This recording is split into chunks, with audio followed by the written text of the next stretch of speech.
Hi hello welcome to Indian knowledge university. ఈరోజు current affair మరియు విద్యా ఉద్యోగ సమాచారం చూసుకుంటే ప్రధానంగా అయితే మనకు ఇంటర్ పరీక్షలు ఫిబ్రవరి 28 నుంచి అని చెప్పి రావడం జరిగింది. మనకి ఫిబ్రవరి 1 నుంచే ప్రాక్టికల్స్ షెడ్యూల్ విడుదల చేసిన ఇంటర్మీడియట్ బోర్డు ఇంటర్ పరీక్షల తేదీలను ఇంటర్మీడియట్ బోర్డు ప్రకటించింది. 2024 ఫిబ్రవరి 28న థియరీ పరీక్షలు మొదలవుతాయని తెలిపింది. అదేవిధంగా ప్రథమ మరియు ద్వితీయ సంవత్సర పరీక్షలు మార్చి 19తో ముగుస్తాయని చెప్పి మనకు రావడం జరిగింది. వీటికన్నా ముందు ద్వితీయ సంవత్సరానికి సంబంధించి విద్యార్థులకి ఫిబ్రవరి 1 నుంచి 15 వరకు ప్రాక్టికల్స్ నిర్వహిస్తున్నట్టు కూడా మనకు షెడ్యూల్ అయితే ప్రకటించడం జరిగింది. ఇందులో మనకి రెండో శనివారం మరియు ఆదివారం కూడా 2 సెషన్స్లో ప్రాక్టికల్స్ ఉంటాయని చెప్పి మనకు ఇవ్వడం జరిగింది. ఉదయం 9 నుంచి మధ్యాహ్నం 12 గంటల వరకు ఒక సెషన్, అదేవిధంగా మధ్యాహ్నం 2 నుంచి సాయంత్రం 5 గంటల వరకు రెండవ సెషన్. ఇది ప్రాక్టికల్స్ సంబంధించి. సో మనకు ఇంటర్మీడియట్ షెడ్యూల్ ఒకసారి చూసుకుంటే ఇంటర్మీడియట్ సంబంధించి షెడ్యూల్ చూసుకుంటే ఇక్కడ మనకు మొదటి సంవత్సరానికి ఒక రోజు, తర్వాత రోజు రెండవ సంవత్సరం.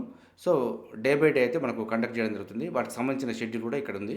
సో ఒకసారి వీడియో పాజ్ చేసి చూసుకోవచ్చు షెడ్యూల్ సంబంధించి. ఇది మనకు ఇంటర్మీడియట్ ఎగ్జామ్ షెడ్యూల్ సంబంధించి సమాచారం. ఇందులో మరో పాయింట్ చూసుకుంటే మేలోనే ఎంసెట్ అని చెప్పి రావడం జరిగింది మనకు. అప్పుడే సరైన సమయం అంటున్న అధికారులు. పరీక్ష తేదీలపై విద్యాశాఖ సమీక్ష. దీని గురించి అయితే ఇంకా కన్ఫర్మేషన్ రాలేదు. సో అప్డేట్ సమాచారం రాగానే మన ఛానల్ అందుబాటులో ఉంటుంది. మరో పాయింట్ చూసుకుంటే స్టాఫ్ నర్స్ ప్రొవిజనల్ మెరిట్ జాబితా విడుదల. రేపటి నుంచి 6వ తేదీ వరకు సర్టిఫికెట్ వెరిఫికేషన్. 1:1.25 నిష్పత్తిలో అభ్యర్థులకు పిలుపు. ప్రొవిజనల్ జాబితా ఎంపిక జాబితా కాదని స్పష్టీకరణ.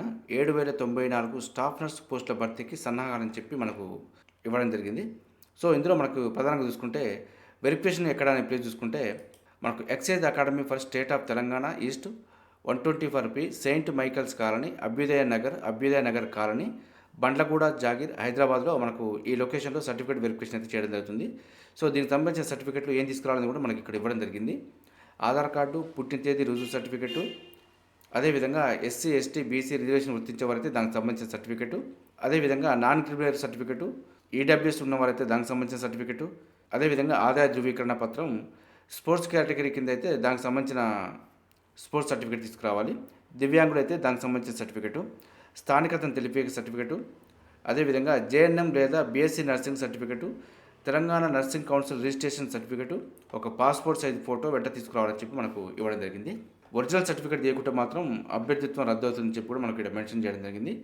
సో మనకు 30వ తారీఖు నుంచి 6వ తారీఖు వరకు ప్రతి సెషన్లో 400 నుంచి 500 మందికి సర్టిఫికేట్ వెరిఫికేషన్ చేయడం జరుగుతుందని చెప్పి కూడా ఇవ్వడం జరిగింది. ఇందులో మొదటి సెషను ఉదయం 9:15 నుంచి 11:15 వరకు, అదేవిధంగా మధ్యాహ్నం 12 నుంచి 2 గంటల వరకు, మూడవ సెషను మధ్యాహ్నం 3 నుంచి 5 గంటల వరకు. ఇది మనకు స్టాఫ్ నర్స్ ప్రొవిజనల్ మెరిట్ జాబితా, దానికి సంబంధించి సర్టిఫికేట్ వెరిఫికేషన్ తేదీలు ఇన్ఫర్మేషను. మరొక పాయింట్ చూసుకుంటే ఖతార్లో 8 మంది భారతీయులకు మరణశిక్ష రద్దు. ఇదైతే మనకు ఖతార్తో మన భారత్ అయితే మరణశిక్ష గురించి బాగా పోరాటం చేస్తుంది. ఎటకేలకు కొంత భారత్కు దౌత్య విజయం అని చెప్పి అనుకోవచ్చు. కేవలం జైలు శిక్షగా మారుస్తూ ఖతార్ అప్పీలేట్ కోర్టు తీర్పు. ఇది భారత్కు అతిపెద్ద దౌత్య విజయం. మనకు ఖతార్లో గూఢచర్యం ఆరోపణలపై మరణశిక్ష పడిన 8 మంది భారత నావికాదళం మాజీ అధికారులకు భారీ ఊరట లభించింది.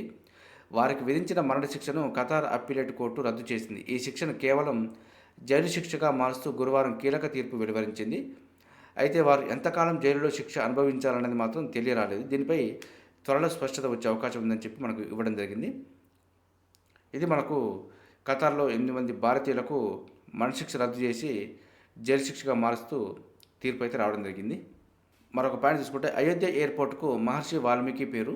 మనకు అయోధ్య ఎయిర్పోర్టుకు మహర్షి వాల్మీకి అంతర్జాతీయ విమానాశ్రయం అయోధ్యధామ్గా నామకరణం చేసే వీలుందని చెప్పి మనకు ప్రధాని కార్యాలయం అయితే ఒక ప్రకటనలో పేర్కొనడం జరిగింది. సో కాబట్టి మనకు ఎయిర్పోర్ట్కు మహర్షి వాల్మీకి పేరు రాబోతుందని చెప్పి మనం గుర్తుంచుకోవాల్సి ఉంటుంది.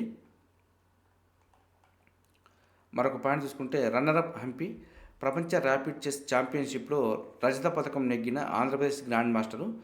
సో మనకైతే ప్రపంచ ర్యాపిడ్ ఛాంపియన్షిప్లో రజతంతో సరిపెట్టుకోవాల్సి వచ్చింది. 2019లో విశ్వ విజేతగా నిలిచిన హంపి 2012లో కాంస్య పథకం సాధించింది.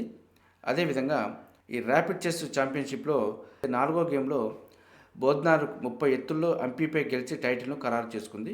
మరొక పాయింట్ తీసుకుంటే జాతీయ మానవ హక్కుల కమిషన్ సభ్యురాలుగా విజయభారతి సాయిని బాధ్యతలు స్వీకరించారు. ఢిల్లీలో ఎన్హెచ్ఆర్సీ చైర్మన్ అరుణ్ కుమార్ మిశ్రా సమక్షంలో గురువారం ఆమె బాధ్యతలు చేపట్టారు.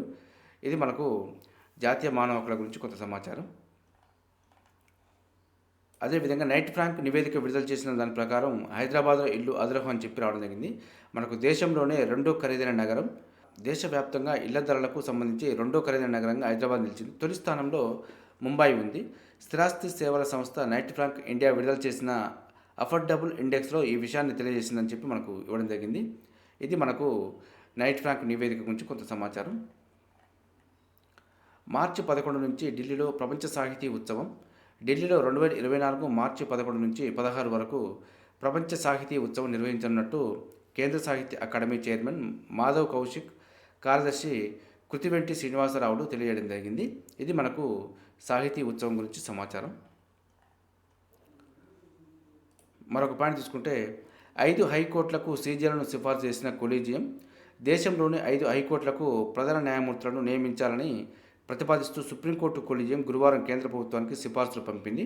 ఇందులో మనకి రాజస్థాన్ హైకోర్టుకు జస్టిస్ మహేంద్ర మోహన్ శ్రీవాత్సవను, పంజాబ్ మరియు హర్యానా హైకోర్టుకు జస్టిస్ షీల్నాగును, గువాహతి హైకోర్టుకు జస్టిస్ విజయ్ బిష్ణోయిని, అలహాబాద్ హైకోర్టుకు జస్టిస్ అరుణ్ బన్సాల్ని, జార్ఖండ్ హైకోర్టుకు జస్టిస్ బిఆర్ సారంగిని నియమించాలని చెప్పి సుప్రీంకోర్టు ప్రధాన న్యాయమూర్తి జస్టిస్ డివై చంద్రచూడ్ నేతృత్వంలోని ధర్మాసనం సూచించింది. ఇది మనకు కొత్తగా 5 హైకోర్టులకు సంబంధించి ప్రధాన న్యాయమూర్తులు. అదేవిధంగా సిఐఎస్ఎఫ్కు తొలి మహిళా డీజీగా నైనా సింగ్, కేంద్ర పారిశ్రామిక భద్రతా దళం సిఐఎస్ఎఫ్ తొలి మహిళా డైరెక్టర్ జనరల్గా సీనియర్ ఐపీఎస్ అధికారిని నైనా సింగ్ను నియమించడం జరిగింది. ఈ మేరకు కేంద్ర సిబ్బంది వ్యవహారాల శాఖ గురువారం ఉత్తర్వులు జారీ చేసింది. 1989 బ్యాచ్ రాజస్థాన్ కేడర్కు చెందిన ఆమె ప్రస్తుతం సిఐఎస్ఎఫ్కు ప్రత్యేక డీజీగా వ్యవహరిస్తున్నారు. ఐటీబీపీ అధిపతిగా వ్యవహరిస్తున్న అనీష్ దయాల్ సింగ్ను సిఆర్పీఎఫ్ డైరెక్టర్ జనరల్గా కేంద్రం నియమించింది. ఇంటెలిజెన్స్ బ్యూరో ప్రత్యేక డైరెక్టర్గా వ్యవహరిస్తున్న రాహుల్ రసగోత్ర ఇకపై ఐటీబీపీ అధిపతిగా వ్యవహరించనున్నారు. ఇది మనకు సిఎస్ఎఫ్ డీజీగా తొలి మహిళ. అదేవిధంగా కరెంట్ అఫైర్లో కొన్ని పాయింట్లు చూసుకుంటే పరిశోధనలను ప్రోత్సహించేందుకు ఏర్పాటైన కెనడా ఎక్సలెన్స్ రీసెర్చ్ చైర్ ప్రోగ్రాంకు ఎంపికైన భారత మహిళా శాస్త్రవేత్త ఎవరు? ఏమైతే మనకు ప్రొఫెసర్ ఊర్వశి సిన్హా. అదేవిధంగా మహిళలపై హింసా నిర్మూలన అంతర్జాతీయ దినోత్సవాన్ని ఏటా ఏ రోజున నిర్వహిస్తున్నారు? ఇది మనకు నవంబర్ 25. అదేవిధంగా 2023 నవంబర్ 24 నుంచి 3 రోజుల పాటు 3వ ప్రపంచ హిందూ కాంగ్రెస్ సమావేశాలను ఎక్కడ నిర్వహించారు? ఇది మనకు బ్యాంకాకు. అదేవిధంగా అడ్మిషన్ నోటిఫికేషన్ చూసుకుంటే మేనేజ్మెంట్ ఆప్టిట్యూడ్ టెస్ట్ మ్యాట్కు సంబంధించి నోటిఫికేషన్ రావడం జరిగింది. ఇది all India management association applications అయితే తీసుకోవడం జరుగుతుంది. దీనికి సంబంధించి లాస్ట్ డేట్ చూసుకుంటే మనకు 2024 మార్చి 5 వరకు ఉంది. పూర్తి సమాచారం కోసం అయితే మ్యాట్ AIMA.in అఫీషియల్ వెబ్సైట్లో కూడా చెక్ చేసుకోవచ్చు. అదేవిధంగా మరో పాయింట్ చూసుకుంటే చాట్ జీపీటీకి పోటీగా భారత్ జీపీటీ సరికొత్త AI ప్రాజెక్టును అభివృద్ధి చేయనున్న రిలయన్స్ జియో అని చెప్పి రావడం జరిగింది. దేశీయ అతిపెద్ద టెలికాం సంస్థ జియో చైర్మన్ ఆకాష్ అంబానీ కీలక వ్యాఖ్యలు చేశారు. ఇండియన్ ఇన్స్టిట్యూట్ ఆఫ్ టెక్నాలజీ బాంబేతో కలిసి భారత్ జీపీటీని ప్రారంభించనున్నట్టు చెప్పడం జరిగింది మనకి. ఇది మనకు జియో 2.0 కోసం పనిచేస్తున్నాం, ప్రధానంగా ఎకోసిస్టమ్ ఆఫ్ డెవలప్మెంట్పై దృష్టి సారించామని చెప్పి మనకు రావడం జరిగింది. వచ్చే దశాబ్ద కాలంలో అనేక మార్పులు జరగనున్నాయి. ఇది మనకు భారత్ జీపీటీ గురించి కొంత అప్డేట్ సమాచారం చూశారుగా. ఇది ఈ రోజుకు సంబంధించి కరెంట్ అఫైర్ మరియు విద్యా ఉద్యోగ సమాచారం. ఇదే విధంగా మన ఛానల్లో ప్రతిరోజు మార్నింగ్ అయితే రావడం జరుగుతుంది. వీటితో పాటు అడ్మిషన్ నోటిఫికేషన్స్ మరియు రిక్రూట్మెంట్ నోటిఫికేషన్స్ సంబంధించి ఎప్పటికప్పుడు అప్డేట్ సమాచారం మన ఛానల్లో అందుబాటులో ఉంటుంది. మన ఛానల్ చూస్తున్న వారు సబ్స్క్రైబ్ చేసుకొని ఫాలో అవుతూ ఉండండి. ఈ వీడియో నచ్చితే లైక్ చేయండి, షేర్ చేయండి. సబ్స్క్రైబ్ చేసుకోవడం మాత్రం మర్చిపోవద్దు. Have a nice day.